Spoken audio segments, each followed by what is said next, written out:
तो देखिए बड़ी यहाँ पर पहल सरकार की, जहाँ पर भूमि विवाद को लेकर, उसके निदान को लेकर विशेष अभियान चलाने की बात कही गई है। मुख्यमंत्री पुष्कर सिंह धामी ने 1 महीने का समय दिया है। इसके अलावा राजस्व न्यायालयों में 50,000 से ज़्यादा जो मामले हैं वो लंबित हैं फिलहाल, और तहसील स्तर पर विशेष समितियां गठित किए जाने की बात भी सामने आ रही है।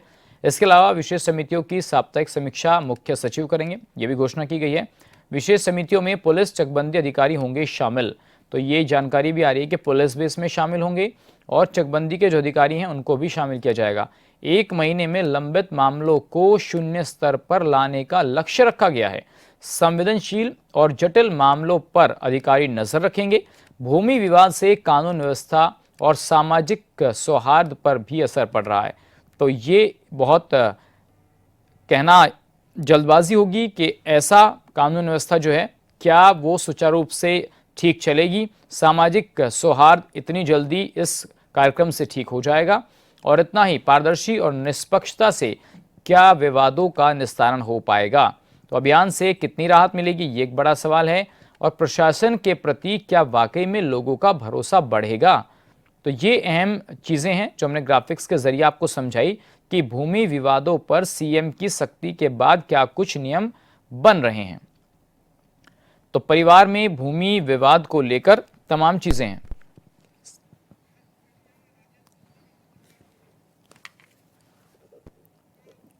तो चलिए बातचीत की शुरुआत करेंगे। 2 खास मेहमान हमारे साथ जुड़ गए हैं। राजेश जी हमारे साथ जुड़ गए हैं, कांग्रेस के नेता भी हमारे साथ जुड़ गए हैं। राजेश जी, सबसे पहले मैं आपके पास ही आना चाहूंगा। सर, क्या कुछ अब नया सरकार प्रारूप तैयार कर रही है जिस वजह से भूमि विवादों का जल्दी निपटारा हो सके? सचिन जी, देखिए, हमारे माननीय मुख्यमंत्री जी जो इस प्रदेश के अंदर चहुमुखी विकास के लिए अपना पूरा योगदान दे रहे हैं, और उनका प्रयास रहता है कि उत्तराखंड के अंतिम छोर में बैठे हुए व्यक्ति को किसी तरह की समस्या ना हो, और उनके अगर समाधान के लिए माननीय मुख्यमंत्री जी को कोई भी सख्त कदम अगर लेने की आवश्यकता होती है तो वो कभी उसमें पीछे नहीं हटते हैं। ये उनकी सरलता है, ये उनकी बुद्धि कौशल का ही नतीजा है कि उन्होंने ये मौका भी हमारे उत्तराखंड के प्रत्येक निवासी को एक जिम्मेदारी दे दी है, या कहें उनको एक समाधान दे दिया है कि जिस प्रकार से प्रदेश के अंदर कई मामले हमें ऐसे देखने को मिलते हैं जो सिविल कोर्ट्स में कहीं ना कहीं धक्के खा रहे होते हैं। आज कम से कम संबंधित अधिकारी अगर हमारे प्रदेश के उन लोगों की जन सुनवाई के रूप में, उन चीजों की समीक्षा करने के रूप में, या उसमें उन लोगों को समाधान देने के रूप में अगर प्रयास करें तो इसको बहुत अच्छी पहल के रूप में देखा जा सकता है। और मैं समझता हूं कि विपक्ष को भी इस तरह के ऐसे मामले और माननीय मुख्यमंत्री जी की गंभीरता को अगर मैं कहूं कि प्रत्येक व्यक्ति को न्याय दिलाने के रूप में देखा जाए तो ये कोई खराब बात नहीं होगी। और देखिए, विपक्ष की अपनी एक भूमिका है, लेकिन हर एक चीज में हम ठीक है। लेकिन राजेश जी, एक पहले से प्रक्रिया है ऐसे मामलों के लिए। आप देखते हैं कि भाई अगर कोई ऐसा विवाद होता है तो वहाँ पटवारी हैं, लेखपाल जिसे कहते हैं, उसके अलावा कानूगो है, फिर नायब तहसीलदार है, एसडीएम है, डीएम है, कमिश्नर है, फिर तो कोर्ट्स चले जाएंगे आप ऊपर। तो जो पहले से ये व्यवस्था है, तो नई व्यवस्था में क्या फर्क होने वाला है लोगों के लिए? देखिए, नई व्यवस्था एक इसको कहते हैं ना कि आदमी की जरूरत के हिसाब से उसको सुविधा देना। ये चीजें निश्चित रूप से पहले से चली हुई आई हैं और कई वर्षों से समाधान उन्हीं तरीके से होता आया है। लेकिन अगर आम जन को एक ऐसा काउंटर, एक ऐसा फ्री हैंड, एक ऐसी व्यवस्था, एक ऐसा प्रशासनिक अधिकारी जो उसकी रीच में हो, जिसकी मॉनिटरिंग अगर देखा जाए, माननीय मुख्यमंत्री जी ने अगर इसमें इस तरह की अगर कोई सख्ती बरती है तो मैं ये मानता हूं कि उन अधिकारियों को भी जिन कामों को लंबित करने की अगर कोई आदत पड़ी है, या किसी तरह के इन मामलों को किसी तरह से सही तरीके से निपटारा नहीं हो पा रहा है, तो जो एक एक हफ्ते में समीक्षा होने का काम है, 1 महीने में रिपोर्ट मांगने का काम है, उसमें मैं आपको बताता हूं कि माननीय मुख्यमंत्री जी की ये विशेषता है कि इस प्रदेश के अंदर प्रत्येक मामला वो अपनी पैनी नजर से निकालते हैं, और उस नजर को वो इस तरह से बना के रखते हैं कि जैसे कोई उनका व्यक्तिगत वो काम हो रहा है। ठीक है, तो ठीक है राजेश जी, मैं आऊंगा आपके पास। आम जन को लाभ मिलेगा। ठीक है सर, मैं आता हूं अभी आपके पास। मंजू त्रिपाठी जी, अगर सरकार कह रही है कि भाई 1 महीने के अंदर निस्तारण कर दीजिए, और भूमि विवाद से ना तो कानून व्यवस्था जो बिगड़ रही है वो नहीं बिगड़ेगी, और जो आपसी सौहार्द है उसको भी बनाए रखने में मदद मिलेगी, तो उसमें विपक्ष को कोई दिक्कत तो नहीं है? बिल्कुल दिक्कत ना होती अगर हमारे राज्य की कानून व्यवस्था वेंटिलेटर पर न होती। आप देखिए, अभी राजेश भाई ने कहा माननीय मुख्यमंत्री हर चीज को पैनी नजर से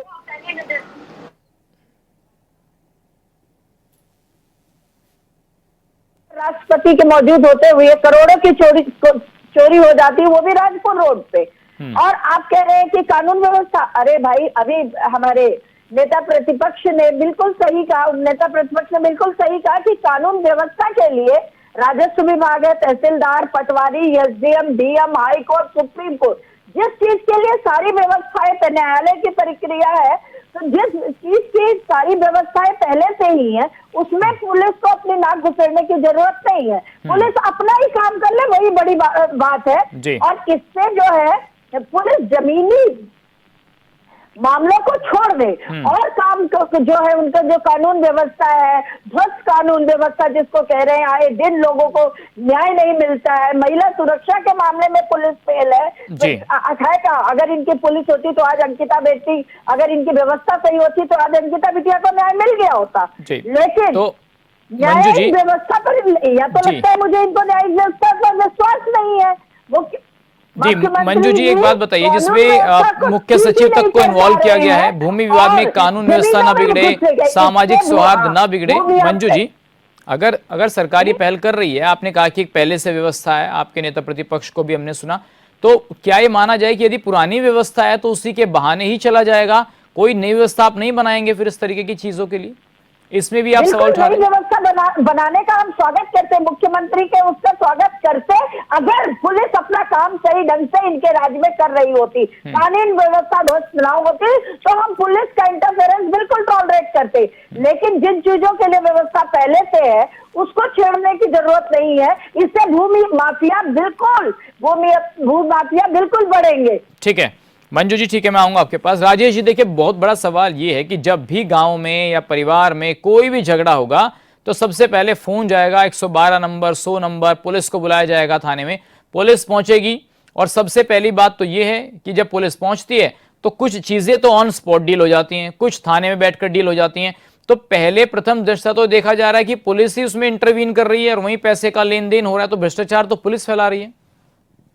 सचिन भाई, हमारी आदरणीय दीदी ने अभी अपनी बात कही। उन्होंने कहा हमें न्यायपालिका पे विश्वास नहीं, हमें पूर्णतः अपनी न्यायपालिका पे विश्वास है और हमें गौरव इस बात का है कि इस देश के अंदर स्वतंत्र न्यायपालिका हमारे देश के प्रत्येक नागरिक को जिम्मेदारी के साथ मिल रही है और उस जिम्मेदारी को चाहे प्रदेश की सरकार हो, केंद्र सरकार हो, उसका निर्वहन बहुत जिम्मेदारी से किया जा रहा है। तो हमें न्यायपालिका से कोई सवाल नहीं है, लेकिन समय समय पे न्यायपालिका पे जब आप लोग सवाल उठाते हैं, प्रश्न चिन्ह उठाते हैं, उस समय आप लोगों को ये बात सोचनी होती है कि जब आप कभी दोबारा डिबेट में बैठेंगे तो आप न्यायपालिका पे, प्रदेश सरकार के सवालों पे नहीं बात कर सकते कि हम सवाल उठाते हैं। आप पुलिस की बात कर रहे हैं, पुलिस इस उत्तराखंड की, अगर पूरे देश की रैंकिंग की जब हम बात करते हैं तो हमारे प्रदेश की पुलिस को सबसे मतलब ऐसी बहादुर पुलिस हम कह सकते हैं, या ऐसी निष्ठावान पुलिस कह सकते हैं, या ऐसी मित्र पुलिस कह सकते हैं जिसको प्रतिष्ठा के साथ पूरे देश की नजर में देखा जाता है। ये बात मैं जानकारी के लिए बता देता हूं। अब सवाल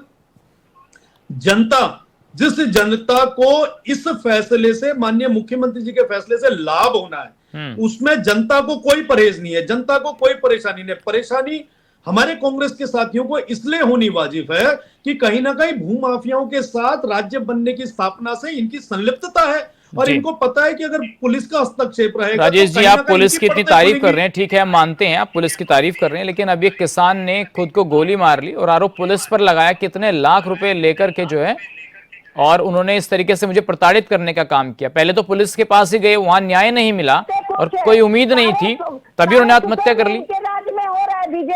किस कौन व्यक्ति अपनी काम को जिम्मेदारी से नहीं कर रहा और उस गैर जिम्मेदार व्यक्ति के ऊपर जो कार्रवाई प्रदेश सरकार कर रही है, पहले उसको भी हमने समानता के साथ देखना चाहिए ना। ऐसा नहीं है कि खराब लोग कहीं नहीं होते हैं, खराब लोग हर जगह होते हैं। एक वृक्ष होता है, वृक्ष में तरह तरह के फल होते हैं, अलग अलग वजन के फल होते हैं, अलग अलग रंग के लोग होते हैं। उनकी पहचान अगर इनके कांग्रेस के टाइम पे इन लोगों ने की होती तो प्रदेश के अंदर अभी अच्छी स्वच्छ छवि वाले होते। लेकिन हम उन लोगों की सेवाओं को नहीं भुला सकते जो दिन रात हमारे लिए सड़कों पे उतरे रहते हैं। हम उनकी सेवाओं पे सवाल नहीं उठा सकते जिनकी वजह से प्रदेश में हमारी जो उत्तराखंड के प्रत्येक भाई बहन है वो सुरक्षित है। हम उनकी सेवाओं पे सवाल नहीं उठा सकते जिनकी वजह से कांग्रेस पार्टी आजादी से लोगों के साथ जो करती आई थी वो नहीं हो पा रहा है। तो हम लोग बिल्कुल अपने किए हुए कार्य पे हम लोग बिल्कुल जिम्मेदारी से कह रहे हैं कि पुलिस की जो इस पे इंटरवेंशन है वो बिल्कुल जरूरी है। ठीक है मंजू जी, आपका जो सवाल है वो पुलिस को लेकर है कि पुलिस ज्यादातर इस तरीके के काम कर रही है। अब देखिए जिस तरीके से राजेश जी कह रहे हैं कि भाई हर जगह ऐसे लोग हो सकते हैं, जैसा भी हमने किसान के मसले में देखा, तो ऐसे बहुत से और भी केसेस आते होंगे जो लाइमलाइट में नहीं आते। तो ये तो कहीं ना कहीं कांग्रेस के टाइम पर भी इस तरीके के केसेस आते थे मंजू जी।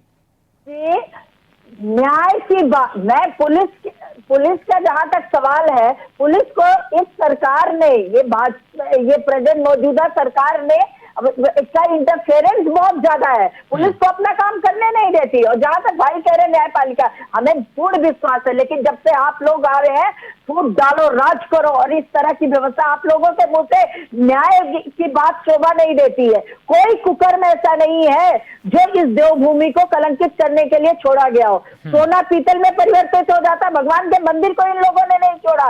महिलाएं असुरक्षित है, कानून व्यवस्था वेंटिलेटर पे नहीं है, तो और क्या है। उसके बाद ये लोग चिकनी चुपड़ी बातें, पॉलिश बातें करते हैं, इनके मुंह से शोभा नहीं देता। क्योंकि आज न्याय अगर किया होता तो हमारी देवभूमि कलंकित ना होती। आए दिन हम लोग मसाल जुलूस लेके, कैंडल मार्च लेके सड़कों पे ना उतर रहे होते। तो इनका जो है सारे तंत्र को इन्होंने हथियार रखा है और अनाप शनाप बातें करना, पॉलिश वे में डिबेट में बैठ जाने से इनकी न्याय व्यवस्था सही नहीं हुई। ठीक है राजेश जी, कैसे निपटारा होगा? अब देखिए एक किसान की मौत हो जाती है, वो आत्महत्या कर लेता है, क्या उसके बाद अब सरकार जाग रही है?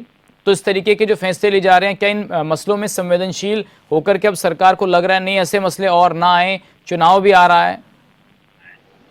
सचिन भाई, मैं ये कहना चाहता हूं आपको और आपके माध्यम से कांग्रेस पार्टी के प्रत्येक जिम्मेदार पदाधिकारी और इनके कार्यकर्ताओं को कहना चाहता हूं, ये दुर्भावना से और नकारात्मकता से जिस तरह से पीड़ित है, इनका इलाज इस देश के अंदर संभव नहीं है। इनका इलाज हम नहीं कर सकते, इनका इलाज जनता करती है। और जनता ने समय समय पे इनको इस रूप में दंडित, अपने समय पे बोलो दीदी, थोड़ा सा इंतजार करो, थोड़ा सा इंतजार करो दीदी, आप अपने समय पे बोलना, मैं पूरी बात को आपकी पूरी जिम्मेदारी के साथ सुनूंगा, मेरे समय पे मुझे बोलने दो। तो इनकी दुर्भावना और नकारात्मकता का तो देखिए कोई जवाब नहीं है। केंद्र से लेके प्रदेश के अंदर, राज्यों के अंदर ये बहुत ही दुर्भावना से पीड़ित है। ये अगर समाज के बीच में, जनता के बीच में वाकई जिम्मेदारी के साथ सही मुद्दों के साथ जा रहे होते तो जनता इनके बारे में विचार करती है। ये पुलिस पे सवाल उठाते हैं, न्यायपालिका पे सवाल उठाते हैं, प्रशासन पे उठाते हैं, तो क्या ये लोग सन 2000 से लेके 2025 में इनके कार्यकाल के अंदर नहीं थे? इन्होंने कितने लोगों को दंडित किया?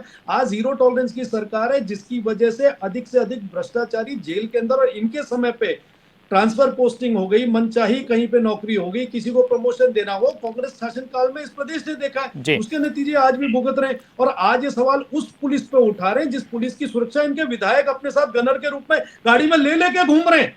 लेकिन उस समय पे ये भूल जाते हैं कि यही पुलिस उनको सुरक्षा दे रही है। ठीक है राजेश जी, अब सवाल ये है कि एक महीने में कैसे लंबित मामलों को जो है शून्य स्तर पर लाने की कोशिश करेंगे? लक्ष्य तो रख दिया, लेकिन 50,000 मामले ऐसे जो अभी भी लंबित पड़े हैं। सचिन भाई, एक प्रयास तो सरकार कर रही है, प्रयास करने के बाद अगर ये नतीजे एक महीने में ठीक आएंगे, समय बढ़ाएंगे और केसों का निस्तारण करेंगे जी। जहां पहल है, पहल का स्वागत होना चाहिए। ये पहले कांग्रेस पार्टी भी तो कर सकती थी अपने शासनकाल में, लेकिन इन्हें लूट खसोट से फुर्सत नहीं थी। इन्हें लूट खसोट से फुर्सत नहीं थी, ये लूट खसोट ही नहीं खत्म कर पाए। दो कार्यकाल में नहीं आ पाए, तीसरे में। ठीक है, मंजू जी को जवाब दें। मंजू जी जवाब दीजिए।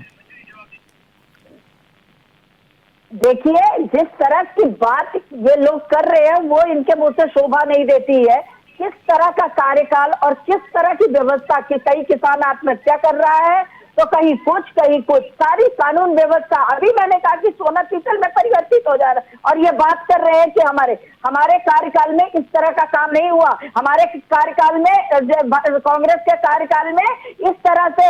हाँ, मैं कहती हूँ घटनाएं, दुर्घटनाएं किसी भी सरकार के समय हो सकती है, लेकिन उनके अपने नेता ही उस कुकर्म में शामिल कभी सुना है? मंजू जी, इस तरह से आप लोगों ने पूरे विश्व में एक बात बताइए, अगर सरकार कोई कार्यक्रम चला रही है जिसमें विशेष समिति होगी, साप्ताहिक समीक्षा होगी, मुख्य सचिव को इन्वॉल्व किया गया उसमें, जिलाधिकारी को नहीं, मुख्य सचिव को, और विशेष समितियों में पुलिस को भी बुलाया जाएगा, चकबंदी अधिकारी भी होंगे, तो इसमें दिक्कत क्या? वेलकम तो कर दीजिए सरकार का। अभी हमारे राजेश भाई कह रहे हैं कि सरकार पहल करती है। ये सरकार खाली पहल करती है और प्रयोग ही तो कर रही है। इस पूरे राज्य को प्रयोगशाला बना रखा है। 200 इन्वेस्टर सबमिट में लगा दिया, क्या हुआ? खोदा पहाड़ निकली चुहिया। जी क्या किया इन्होंने? उसके बाद आए दिन अब इलेक्शन आ गया ना, सारे गड्ढे और अब मरम्मत कराना, पैच लगाना शुरू हो गए हैं कि हम काम कर रहे हैं, जो कि आपने इस समय आपदा में इनका देख लिया कि क्या स्थिति रही है। ठीक है। किस तरह से त्राइमाम इस राज्य में मचा हुआ था, वो जो है कह रहे हैं ना कि इसलिए सरकार ने पहल तो की। खाली सरकार जो है लोगों को, वो कहते हैं गुड़ खाने से मुंह मीठा होगा, गुड़ कहने से मुंह नहीं मीठा होगा। ठीक है राजेश जी, सिर्फ भ्रष्टाचार पुलिस स्तर पर नहीं है, आप जाइए कानून को पकड़िए, पटवारी को पकड़िए, लेखपाल, और देखिए तहसीलों में इतना भ्रष्टाचार है कि कहीं फाइल रुकवा दी जाती है, कहीं किसी तरीके के कुर्रे लगवाने की बात हो या और तरीके की जमीन की नपाई की बात हो, तो राजस्व न्यायालयों में जैसे मैंने आपको कहा कि 50,000 से अधिक मामले तो राजस्व न्यायालयों में लंबित है। सर देखिए सचिन भाई, मैंने आपको कहा कांग्रेस पार्टी की एक ही मंशा है, ये चोर चोर मौसेरे भाई और के नागनाथ और बागनाथ ये सारे एक ही हो रखे हैं। आजकल ये सर्वदलीय संगठन और गठबंधन इनका बना हुआ है, जो बहुत ज्यादा दिन नहीं चलेगा। ये प्रदेश का सौहार्द, प्रदेश का लॉ एंड ऑर्डर जिस तरह से बिगाड़ने की कोशिश कर रहे हैं, ये उसमें नाकाम रहेंगे। प्रदेश सरकार इनको उसमें कामयाब होने नहीं देगी। और जो भी मामले आपको लंबित आपने बताए, जरूर ये एक बड़ी फेहरिस्त हो सकती है, लेकिन इस फेहरिस्त पे ही सरकार ने एक सकारात्मक मंशा से काम करने की कोशिश की है, जो कांग्रेस पार्टी का फेलियर रहा है। अगर इन्होंने इस तरह के अप्रोचेस और हेल्पिंग हैंड प्रशासन को दिए होते तो शायद इनके बारे में जनता सोच रही थी। असल मुद्दों से प्रदेश सरकार को भटकाने का काम कर रही है, यहाँ की जनता को गुमराह करने का काम कर रही है। और जिस तरह का षड्यंत्र ये रचना चाह रहे थे, उस षड्यंत्र से जैसे इन लोगों को उखाड़ के फेंका है माननीय मुख्यमंत्री जी, अब ये बौखलाए हुए हैं। ये अगर जमीनों पे उतर के जनता की मुश्किलों के समाधान के लिए अगर ये जाकर काम करेंगे, तो मुझे लगता है इनके कहीं पे कुछ ग्राम प्रधान चुने जाएंगे, कुछ चुने जाएंगे, कुछ जिला पंचायत चुने जाएंगे, हो सकता है कुछ विधायक। चलिए ठीक है राजेश जी, मंजू त्रिपाठी जी, आप दोनों मेहमानों का बहुत शुक्रिया इस मुद्दे पर अपनी बात रखने के लिए। तो जमीन के निपटारे को लेकर मुख्यमंत्री ने एक विशेष अभियान शुरू किया है, देखना होगा इसका आने वाले वक्त में कितना असर होगा। फिलहाल इस खास पेशकश में बस इतना ही।